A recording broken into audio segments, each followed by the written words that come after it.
The Himalayan nation of Nepal has plunged into a deep political crisis with the dissolution of its parliament by Prime Minister KP Sharma Oli.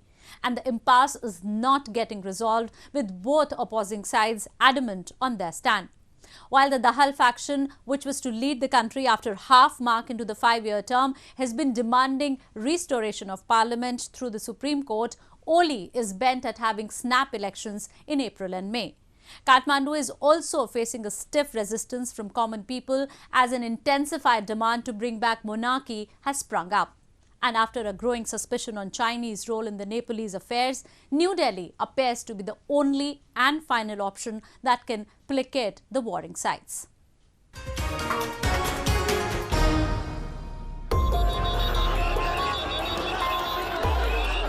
Clashes broke out between the common people and the police after the former carried out a march in support of the return of constitutional monarchy on the occasion of birth anniversary of King Prithvi Narayan Shah.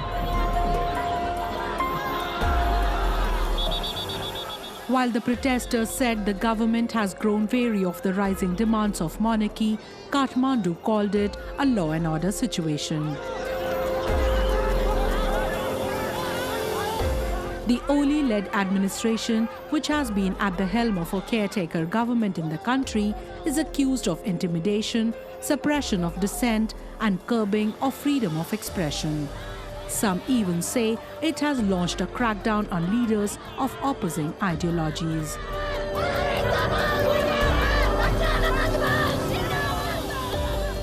किन भन्दाखेरि विगतमा पनि हामीले गरेका थियौं पहिला पनि पोहोर पनि गर्यौं पहिला पनि गर्यौं हामीले 2-4 वर्षै भयो जुन बेला चाहिँ नि यहाँका चाहिँ राष्ट्रका घातीहरू चाहिँ पृथ्वीनारायण शाहको शालिगलाई थुकेर हिँड्थे त्यतिखेर हामी राजावादी कांग्रेस नेपाली कांग्रेस बीपी भएको कारणले गर्दाखेरि हामी चाहिँ माल्यार्पण गर्थ्यौं तर अहिले यो सत्तामा बस्नेहरू हाम्रो जनमानस ठुलो भयो त्यसपछि डराएर हामीलाई चाहिँ नि रोकेको हो त्यो कुरा हामी प्रश्न गर्न चाहन्छौं.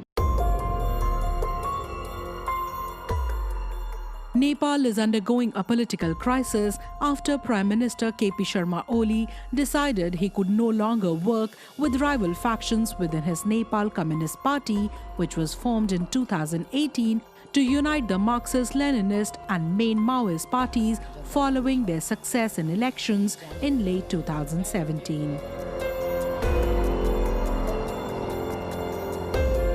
With 2 years of his term to run, Oli dissolved Pratinidhi Sabha or lower house of the parliament in December and called for fresh elections.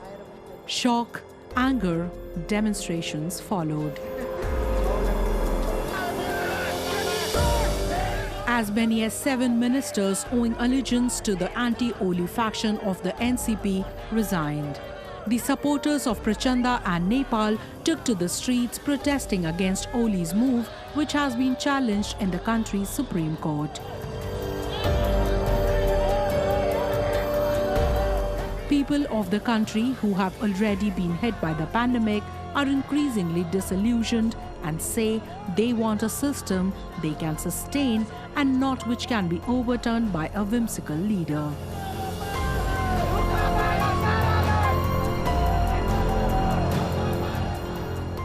देशमा जुन पुष 5 गते प्रधानमन्त्री केपी शर्मा ओलीबाट जुन चाहिँ असंवैधानिक जुन संविधानमै नलेखेको कुरा चाहिँ संसद विघटन जस्तो एउटा जघन्य अपराधिक जुन कदम चालियो त्यसका विरुद्ध आज हाम्रो संगठन अनेरा सोयो चाहिँ आन्दोलनमा चाहिँ चरणबद्ध आन्दोलन दोस्रो चरणको आन्दोलनमा गइरहेको छ. The issue is now with the Supreme Court of Nepal. But there too, the warring sides have been demanding a different type of bench to hear the case. However, in such a scenario, observers are wondering if New Delhi could play a role. The permanent ally and all-weather friend of Nepal has provided it with all forms of support in the past as well. They say the 6th India-Nepal Joint Commission meeting, where the leaders review gamut of the bilateral partnership, might focus on restoring peace in the Himalayan region. Some experts have even said that New Delhi, which has always had positive intents and plans for Nepal, can help it in such a crisis. According to them, both should be working together for a peaceful and prosperous Nepal.